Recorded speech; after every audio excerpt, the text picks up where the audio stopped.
గాజువాకలో ఘోర ప్రమాదం చోటు చేసుకుంది. వికాస్ నగర్లో భవనం కుప్పకూలింది. జాక్స్ సహాయంతో ఇంటిని పైకి లేపే సమయంలో ఈ దుర్ఘటన జరిగింది.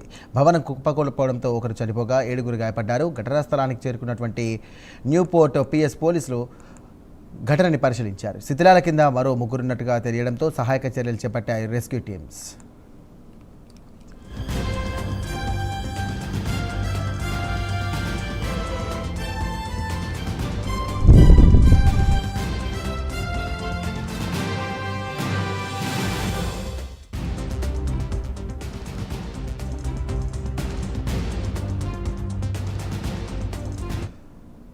రైట్, విశాఖలోని గాజువాకలో ప్రమాదం జరిగింది. జాక్స్ సహాయంతో కూడా భవనాన్ని పైకి లేపే క్రమంలో భవనం కుప్పకూలింది. ఘటనలో ఒకరు చనిపోగా మరో ముగ్గురు కూడా గాయపడ్డారు. దీనికి సంబంధించినటువంటి శిథిలాల కింద కూడా ఇంకా కొంతమంది ఉన్నట్టుగా తెలుస్తోంది. రెస్క్యూ టీమ్స్ కూడా ఘటనా స్థలానికి చేరుకున్నాయి. ఇదే అంశానికి సంబంధించి మరిన్ని డీటెయిల్స్ అందించడానికి ఫోన్ ద్వారా మా అసోసియేట్ ఎడిటర్ వాసు సిద్ధంగా ఉన్నారు. వాసు, చెప్పండి. గాజువాక వికాస్ నగర్ లో ఒక భవనం కుప్పకూలిపోయింది. ఈ జాక్స్ సహాయంతో ఇంటిని పైకి లేదందుకు ప్రయత్నం చేస్తున్నారు కదా, ఈ అనుకోని సంఘటన తలెత్తింది. ఒక్కసారిగా కుప్పకూలడంతో అక్కడ ఉన్నటువంటి కొంతమంది గాయపడగా ఒకరు మృతి ఉన్నట్టుగా కూడా ప్రాథమిక సమాచారం బట్టి తెలిసింది. ఇంకా సంఘటనలో అంతా కూడా గందరగోళం నెలకొంది. సంఘటన స్థలానికి న్యూపోర్ట్ పోలీసులు చేరుకుని మొత్తం పరిస్థితిని అంతా కూడా సమీక్షిస్తున్నారు. భవనం సిగ్నల్ కింద కూడా ఎవరైనా ఉండిపోయినట్టు కూడా దానికి సంబంధించి తనిఖీలు కూడా చేపట్టారు. ఇప్పటికే రెస్క్యూ టీం అయితేనే అధికారులు అయితేనే పోలీసులు సహాయ చర్యలు చేపట్టారు. గాయపడినటువంటి అందరూ కూడా ప్రైవేట్ హాస్పిటల్ తరలించారు. అక్కడ చికిత్స అందిస్తున్నారు. కొంతమందికి తలకి, కొంతమంది కాళ్ళకి కూడా గాయాలు అవడం జరిగింది.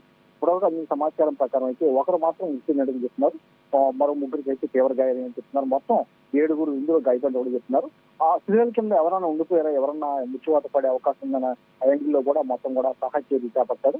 మరి కాసేపట్లో ఏంటి అనేది అధికారికంగా విషయాలు వెల్లడిస్తామని చెప్తున్నారు. ఇంకా అక్కడ పరిస్థితి అంతా కూడా గందరగోళంగా ఉంది. అంత శిథిలాల కింద అంతా కూడా మొత్తం అంతా కూడా తొలగించే పనిలో పోలీసులు నిమగ్నమయ్యారు. ఇప్పటికే పోలీసులు అక్కడ చేరుకున్నారు, అధికారులు కూడా చేరుకున్నారు. ఆదివారం కావడంతో మొత్తం అంతా కూడా అంత రద్దీగా ఉంటుంది ఆ ప్రాంతం అంతా కూడా. గాజువాక ప్రాంతం కూడా ఒక విధంగా అదృష్టం కొద్దీ చాలా పెద్ద ప్రమాదం తప్పిందని కూడా చెప్పే పరిస్థితి అనిపిస్తుంది. గాయపడిన అనంతరం కూడా ప్రైవేట్ హాస్పిటల్ నుంచి చికిత్స అందిస్తున్నారు. మరి కాసేపట్లో దీనికి సంబంధించిన పూర్తి వివరాలు వెల్లడిస్తామని పోలీసులు అయితే చెప్తున్నారు. జాక్స్ ప్రభావం వల్లనే ఈ ప్రమాదం జరిగినట్టే తెలుస్తుంది. దీనికి సంబంధించినటువంటి అధికారుల వద్ద ఏమైనా పర్మిషన్స్ తీసుకున్నారా? అసలు ఈ జాక్స్ వ్యవస్థ ఎందుకు తీసుకొచ్చారు? ఇలాంటి ప్రమాదాలు జరుగుతాయని ముందే ఊహించవచ్చా, లేకపోతే ఏం జరిగింది? అసలు ఈ ప్రమాదానికి సంబంధించి ప్రధాన కారణంగా జాక్స్ అయినా, లేకపోతే ఇల్లు సంబంధించి పురాతనమైనది ఏమైనా ఉందా? సహజంగా పురాతనమైనది అని ప్రాథమికంగా చెప్పే పరిస్థితి కనిపిస్తుంది. ఎందుకంటే ప్రత్యక్ష సాక్షులు కానీ అందరూ కూడా ఎవరు కూడా చెప్పే పరిస్థితి కనిపించట్లేదు. అందరూ కూడా సహాయ చర్యలు నిండిపోవడం జరిగింది. అంటే మనం చూస్తే విజువల్ చూస్తే ఇది అంతా కూడా పురాతనమైందని చెప్తున్నారు. జాక్స్ సాయంతో చేసినప్పుడే పొరపాటున సరైన బ్యాలెన్స్ లేకపోవడం వల్ల ఇది కూలిపోయిందని కూడా చెప్తున్నారు. భవనం కూలిపోయిందని చెప్తున్నారు. దీనికి సంబంధించి అయితే పూర్తి వివరాలు ఇంకా అందాల్సి ఉంది. అంతా ఇంకా పూర్తిగా అక్కడ సహాయ చర్యలతో అంతా గందరగోళమైన పరిస్థితి ఏర్పడింది. పోలీసులు అంతా సందర్భంగా అప్పటికి ఉంటుంది. కొంతమంది గాయపడిన వాళ్ళు బంధువులు అయితే అక్కడ చేరుకుని ఎవరు గాయపడ్డారో వాళ్ళ పరిస్థితులు కూడా ఆరా తీసే పరిస్థితి కనిపిస్తుంది. పూర్తి వివరాలు తెలియజేసేందుకు మరి కాసేపట్లో పోలీసులు వివరించే అవకాశం ఉంది. సార్ రైట్, మొత్తం మీద చూసుకున్నట్టయితే శిథిలాల కింద ఇంకా ఎంతమంది ఉండే అవకాశం ఉంది? ప్రస్తుతం క్షతగాత్రుల పరిస్థితి ఏంటి? దీనికి సంబంధించి కూడా పోలీసులు ఏమంటున్నారు, కుటుంబ సభ్యులు ఏమంటున్నారు? ప్రాథమికంగా అందిన సమాచారం ప్రకారం అయితే మొత్తం 7గురు గాయపడ్డారు. అందులో ఒకరైతే ముఖ్యంగా జరిగింది. ఆరుగురిని కూడా ప్రైవేట్ హాస్పిటల్ తరలించడం జరిగింది.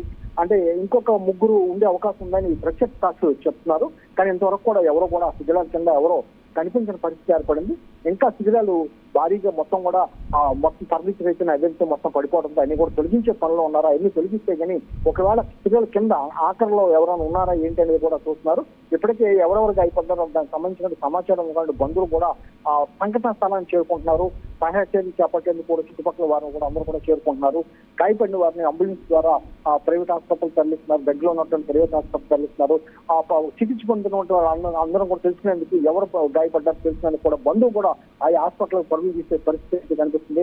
అసలు అక్కడ ఆ భవనం ఏ విధంగా జాతితో ఇది జరిగింది, ఎందుకు జరిగింది, ఎలా జరిగింది, వాళ్ళంతా ఎలా గాయపడ్డారనేది పూర్తి వివరాలు అందాల్సిన పరిస్థితి అయితే ఉంది. Thank you Vasu.